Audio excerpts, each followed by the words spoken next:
बच्चों, हम लोग लास्ट वीडियो में प्रोनाउंस के कुछ पार्ट्स के बारे में पढ़े थे। आज हम लोग देखते हैं इंटेरोगेटिव प्रोनाउन। क्या कह रहा है? इंटेरोगेटिव प्रोनाउन मीन्स प्रश्नवाचक सर्वनाम। इंटेरोगेटिव जैसे पुलिस वगैरह इंट्रो करती है, ठीक है, इन्वेस्टिगेशन करती है, उसी तरह इंटेरोगेटिव कर रहे हैं ना, पूछताछ करना। Pronouns are used for asking questions are called interrogative pronoun. What called? Interrogative pronouns. अब हम देखते हैं इसमें इंटेरोगेटिव प्रोनाउंस में हम किन किन चीज़ों को रखते हैं। जिसमें आता है आपका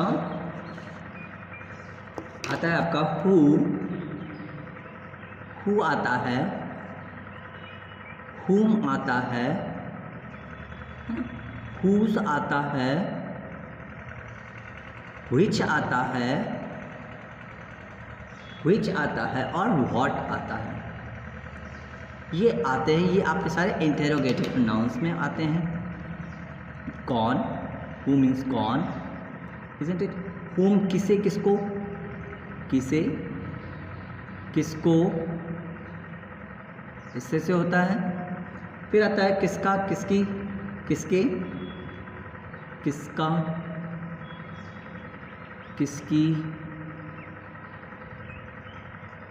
किसके, विच मीन्स होता है। फिर आपका कौन सा या कौन सी, विच मतलब हुज मतलब किसका, किसके, किसके, विच मतलब कौन सा, विच वन, विच कौन सा या कौन से। Which is like most, T और कॉफ़ी, कौन सी चीज़ तुम्हें ज़्यादा पसंद है। व्हाट मतलब क्या हो जाता है, इजंट इट?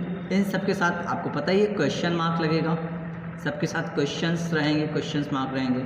एक चीज़ ध्यान रखिएगा, आगे हम लोग आपके दिमाग में क्वेश्चंस आ रहा होगा, ये why, how, when and where, ये भी तो इंट्रोगेटिव ही हैं। नहीं, ये हैं क्या आपके, ये हैं एडवर्ब। क्या है ये एडवर्ब कहलाते हैं। अभी आगे आपको क्लास में समझ में आएगा। जैसे अगर एक चीज़ और हमेशा ध्यान रखिएगा, जैसे इन सब के बाद एडजेक्टिव कभी कभी परेशान करते हैं। एडजेक्टिव भी इसमें होते हैं। एडजेक्टिव क्या होते हैं? इंटेरोगेटिव एडजेक्टिव में क्या होता है? हुज आता है आपका, विच आता है आपका और व्हाट आता है आपका। ये आते हैं, इनका मतलब ये इनके बाद तुरंत आना चाहिए क्या? मैंने बार बार कहा आपसे, नाउन। इनके बाद कोई नाउन आना चाहिए। Which book you like most. तो इस तरह से जो क्वेश्चंस बनते हैं, उन क्वेश्चंस के बाद, क्वेश्चन रिलेटेड वर्ड्स के तुरंत बाद अगर कोई नाउन आ रहा है तो आप समझ लीजिए वो क्या होगा, वो आपका इंटेरोगेटिव एडजेक्टिव होगा। इंटेरोगेटिव एडजेक्टिव होगा, ठीक है। एक दो क्वेश्चन हम लोग समझते हैं। जैसे इंटेरोगेटिव प्रोनाउन की हम बात करते हैं तो who is laughing, who is laughing, who is laughing. तो इसमें जो हु है हमारा, हु क्या है आपका? हु आपका इंटेरोगेटिव प्रोनाउन है, इंटेरोगेटिव प्रोनाउन है। क्लियर है? इंटेरोगेटिव प्रोनाउन क्यों है? क्योंकि ये हु के बाद क्या आ रहा है? हेल्पिंग वर्ब आ रही है या कोई वर्ब आ रही है, इसलिए ये इंटेरोगेटिव प्रोनाउन है। अगर लिखा रहे हु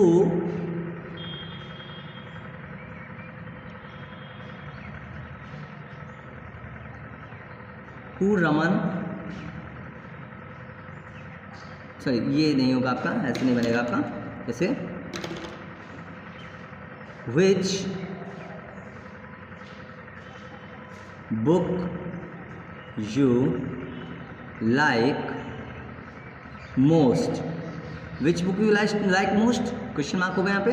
तो आपका बुक जो है, देखिए ध्यान से देखिए, बुक जो है, अब आप कहेंगे इंटरोगेटिव प्रोनाउन लग रहा है। नहीं, ये इसके बगल तुरंत नाउन है। ये क्या है आपका? बुक नाउन होता है, ये नाउन है। तो बुक के बाद अगर कोई मतलब विच के बाद यानी इंट्रोगेटिव प्रोनाउन के बाद अगर कोई नाउन आ रहा है तो वो इंट्रोगेटिव एडजेक्टिव यानी विच हमारा इंट्रोगेटिव एडजेक्टिव के रूप में काम कर रहा है।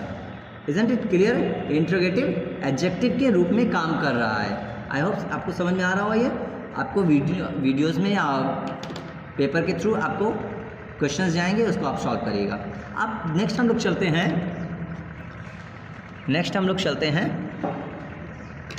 देखते हैं रिलेटिव प्रोनाउंस। हम लोग चलते हैं रिलेटिव प्रोनाउंस को देखते हैं। रिलेटिव प्रोनाउन को हम लोग देखते हैं। रिलेटिव प्रोनाउन क्या होता है? संबंधवाचक सर्वनाम। संबंधवाचक सर्वनाम, संबंधवाचक यानी रिलेशन बता रहे हैं। इनमें जो है हम बात करते हैं क्या है? अ प्रोनाउन विच, इसकी डेफिनेशन जो होगी, a pronoun which is used to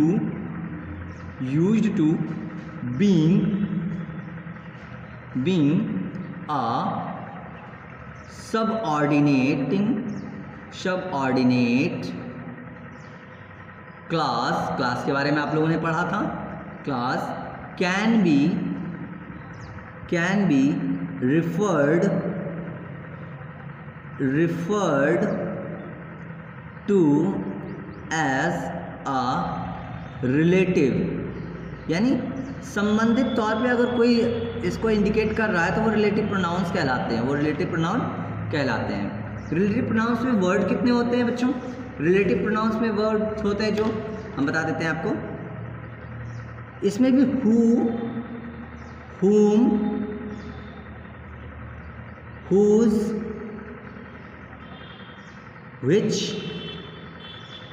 what and एक और इसमें आता है दैट। एडजेक्टिव में भी आपका एक आता है दैट जो अलग से होता है। ठीक है, अब हम देखते हैं इनका मतलब क्या होता है। हिंदी देखते हैं। जो, जिसे, जिसको, जिसको, ठीक है। फिर जिसे, जिसको, जिसकी, जिसे या जिसका, जिसकी, जिससे, ये भाव बनते हैं सेंटेंस को पढ़ने के बाद। ठीक है, जिसके, जिससे या जिसके, जिसका, जिसकी, जिसके। विच मीन्स जो हो जाता है, वॉट मीन्स जो होता है, दैट मीन्स भी जो से रिलेट होते हैं। जैसे क्वेश्चन है, एक क्वेश्चन इसमें बनता है, आई helped a man whom I saw there। मैंने एक आदमी की मदद की जो, हाँ, मैंने उससे देखा। तो रिलेटिव, ये होगा आपका रिलेटिव प्रोनाउन होता है आपका रिलेटिव प्रोनाउन। ठीक है, देखते हैं क्या कहता है। एक क्वेश्चन और आपकी बुक से ही दे रहे हैं।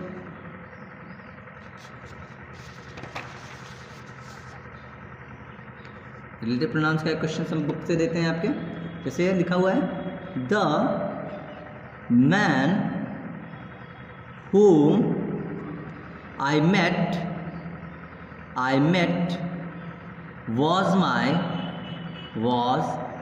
my old friend। अब बूढ़ा फ्रेंड नहीं, पुराना दोस्त होगा यहाँ पे, ओल्ड फ्रेंड। ठीक है, अब यहाँ जो whom लिखा हुआ है, होम का सेंस आपको पता है? जिसे, जिसका। वह आदमी जो कि मेरा पुराना दोस्त है ना। वो, मैं एक आदमी से मिला, वह मेरा पुराना दोस्त, जो मेरा पुराना दोस्त।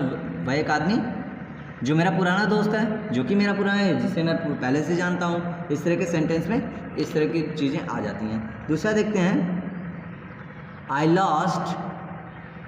Lost the book that was given by my friend।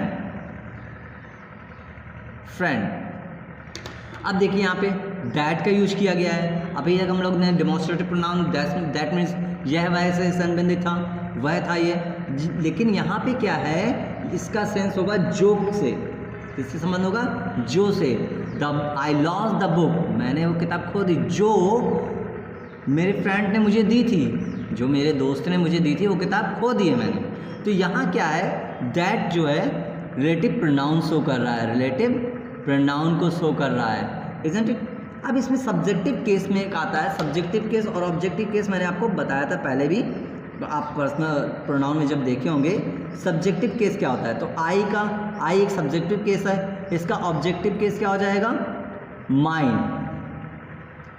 You subjective case है, यू का ऑब्जेक्टिव भी यू ही होगा, ठीक है। फिर वी सब्जेक्टिव है, वी का हो जाएगा, क्या हो जाएगा, अस हो जाएगा, ठीक है। फिर क्या है आपका, ही सब्जेक्टिव केस है, ही का हिम हो जाता है आपका, ठीक है। सब्जेक्ट, ये आपका सब्जेक्टिव हो गया, ये आपका ऑब्जेक्टिव केस हो गया, ठीक है। आगे क्या है, सी है, सी का आपका हर हो जाता है, दे का आपका देम हो जाता है, ठीक है। इसी तरह से आपका इट होगा, इट होगा, इट का इट होता है, देम भी होता है कहीं कहीं, ठीक है, इट होता है, देम भी होता है, ठीक है। चलिए इस तरह से देखते हैं, है ना। तो ये जो आपका सिस्टम है, इट का इट ही लगाते हैं अक्सर, ठीक है। ये सब्जेक्टिव केस और ऑब्जेक्टिव केस में आते हैं। जैसे हम, अगर आपने सुना होगा माई, ठीक है, you, your, our, his, her, their, it. तो ये अगर आप सुनते हैं तो ये क्या है, आपको बार बार हम बताएं। इसके बाद हमेशा ध्यान रखिएगा, इसके बाद हमेशा कोई ना कोई नाउन जरूर आएगा, नाउन जरूर आएगा। इसके बाद हमेशा किसी भी कोई भी कंडीशन, इसके बाद नाउन हमेशा आना ही आना है। ये थोड़ा एक्सेप्शन हो जाता है, आगे इसके विषय में और ज़्यादा बता देंगे, समझा दिया जाएगा इट के विषय में, ठीक है। इसके बाद हमेशा नाउन ही आएगा। आप कभी माई को अकेले नहीं यूज़ करते, योर को अकेले नहीं यूज़ करते। योर के बाद हमेशा अगर कोई आएगा तो नाउन जरूर आएगा। Your book, your copy, your best friend, your are नहीं बोलेंगे आप, ठीक है। Our friend, our country, our nation, our self, है ना। इस तरह से his work, his one, his book, ठीक है। हर भी हमेशा आएगा, हर भी वैसे ही हो जाता है आपका, ठीक है। ऑब्जेक्टिव केस में वैसे ही हो जाता है आपका, ठीक है। आगे हम लोग देखेंगे, तो ये आपको समझ में आया। जैसे हमने लिखा I met me, I met me, मैं मुझसे मिला। तो आई मेट माई सेल्फ यहाँ बोल सकते हैं, माई सेल्फ, ठीक है, ये बोल सकते हैं। ये आपका बताने का क्या है, ये आपका एडजेक्टिव है, ध्यान रखिए, एडजेक्टिव है ये एडजेक्टिव है, ये एडजेक्टिव के ही रूप में काम आएगी। ये सब्जेक्ट है, ये ऑब्जेक्ट केस में ही काम आएगा, ठीक है। आगे देखते हैं, जैसे एक लिखा हुआ है सेंटेंस, लिखा हुआ है आपका आई एम हैप्पी, आपकी बुक का ही है। He is a teacher, he is teacher, ठीक है। अब dash work is very nice. अब देखिए, डैश वर्क इज नाइस, तो यहाँ पे हिज ही लगाएंगे हम। His work is very nice, उनके काम बहुत अच्छे हैं, तो यहाँ पे हिज ही लगाएंगे। आपको ये भी पता होगा, ये आपका क्या है, ये आपका फर्स्ट पर्सन होता है, और ये आपका सेकंड पर्सन में आता है। बाकी ये जितने आपके थर्ड पर्सन हैं, ये थर्ड पर्सन है, इनका यूज कैसे होता है, पहले वह, मैं, और वह, तुम और मैं, इस तरह से होता है। किसी भी, हम आगे इसके यूज़ के बारे में भी आपको बताएंगे कि तीनों अगर एक साथ आएंगे तीनों पर्सन अगर एक साथ आएंगे तो उनका यूज़ को कैसे करेंगे आपको पॉइंट के थ्रू समझाया जाएगा। ठीक है, आज देखते हैं, आज इसमें आगे हम लोग देखते हैं, इतना समझ में आया होगा। तो सब्जेक्टिव के और ऑब्जेक्टिव केस में आपको समझ आएगा। अब थोड़ा सा बात कर लेते हैं इट के विषय में। इट का यूज़ कैसे करेंगे हम लोग? इट का मोस्टली यूज हम देखते हैं। The pronoun it can be use without an antecedent in sentence referring to general conditions such as weather और टाइम। वेदर और टाइम के लिए हमेशा इट से सब्जेक्ट में इट का यूज़ करिए, सब्जेक्ट हम बना देते हैं। जब it is raining, it is very hot day, it is cold, है ना, इस तरह से अगर हम लोग बोलेंगे इट इज़ संडे तो इट का प्रयोग करेंगे हम लोग। ठीक है, ऑब्जेक्टिव केस में देखते हैं क्या आपने बताया गया आपको, दे कॉल्ड मी, जैसे लिखा हुआ है आपकी बुक में लिखा हुआ है दे कॉल्ड, तो क्या हो जाएगा यहाँ पे मी भरा जाएगा, यहाँ पे माई नहीं होगा। अगर माई होगा तो माई के बगल क्या आएगा, हमेशा क्या आएगा बताइएगा कमेंट करके। ठीक है, अगर यहाँ माई होगा तो माई के बगल में क्या आएगा आप कमेंट करिएगा, तब हम समझेंगे, आपको अच्छे से समझ में आ रहा है। ठीक है, आगे हम लोग देखते हैं रिलेटिव प्रोनाउन आपका हो गया। हम लोग देखते हैं लास्ट आपका जो बचा था वो था रिफ्लेक्सिव प्रोनाउन आपका बचा हुआ था। रिफ्लेक्सिव प्रोनाउन में हम लोग चलते हैं, देखते हैं रिफ्लेक्सिव प्रोनाउन क्या होता है। क्या होता है रिफ्लेक्सिव प्रोनाउन?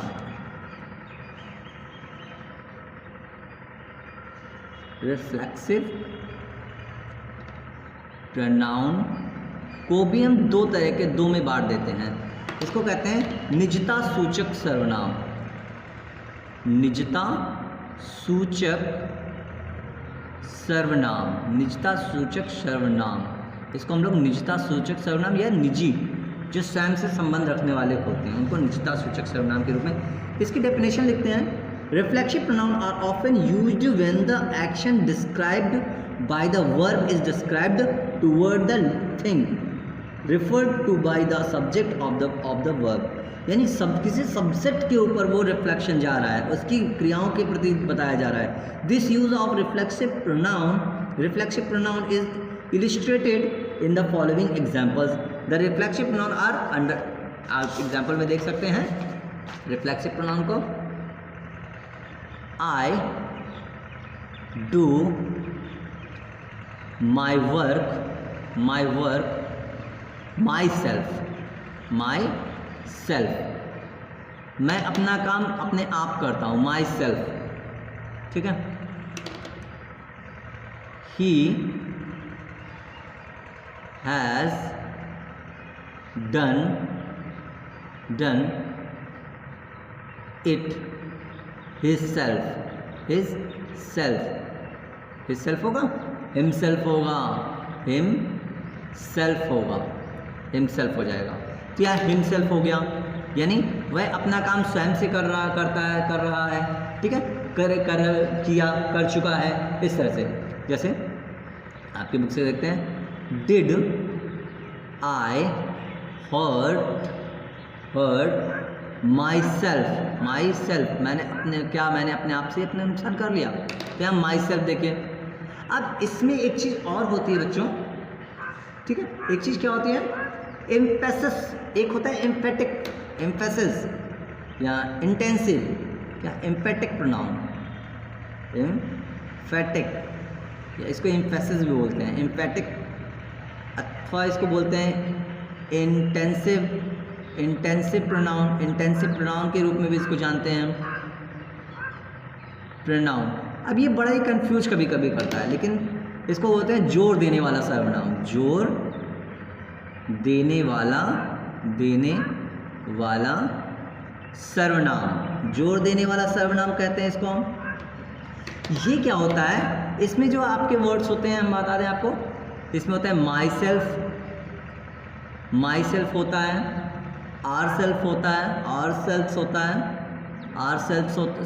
है, ठीक है, आर सेल्फ होता है, योर सेल्फ होता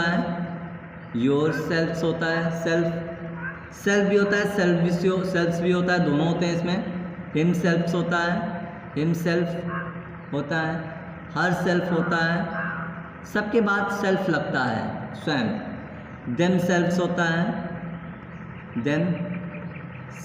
होता है, और इट सेल्फ होता है। itself, dog eat itself, dog स्वयं से खाता, कुत्ता स्वयं से खाना खाता है ना।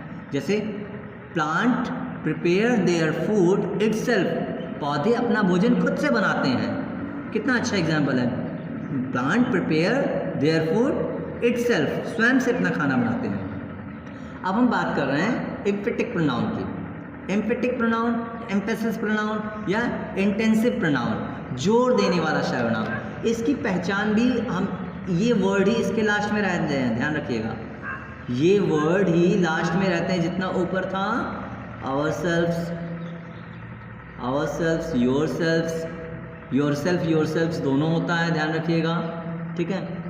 himself, himself है ना, herself, herself होता है, itself और themselves, itself और themselves, themselves,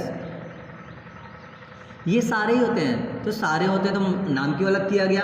नाम इसलिए अलग किया गया, इसमें एक ध्यान रखिएगा, अगर सब्जेक्ट के ठीक बाद ये this one has come, that types of word, that types of word come first, come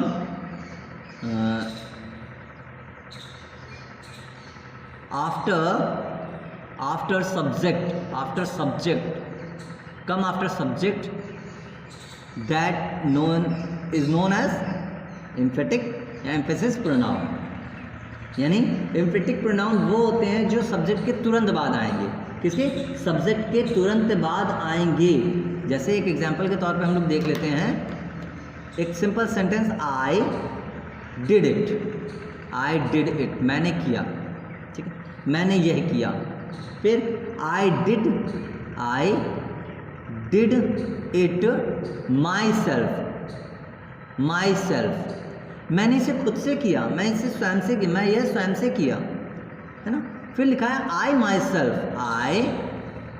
self did it, मैं स्वयं से ऐसा किया हूँ। One should do does one self, है ना, इस तरह से। यानी you yourself do your work, तुम खुद से अपना काम करते हो, है ना।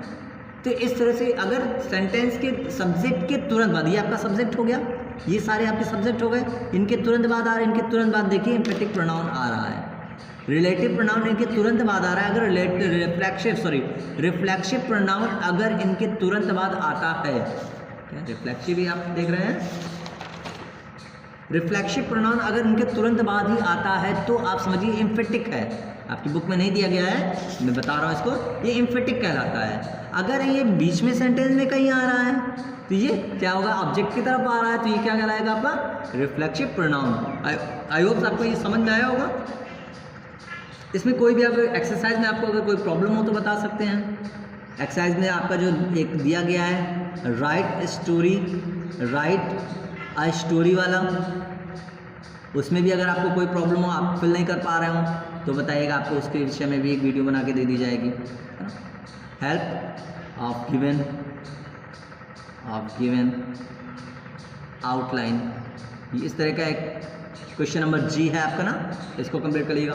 एक्सरसाइज आपको मिल रही है बच्चों, एक्सरसाइज आप लोग बिल्कुल से अपनी कॉपी में करते रहिए, और किसी भी प्रकार की कोई भी प्रॉब्लम हो तो आप डिस्कस कर सकते हैं। ग्रुप जब ओपन होता है मॉर्निंग में, उस समय आप अपना क्वेश्चंस नोट कर रखिए और पूछ सकते हैं।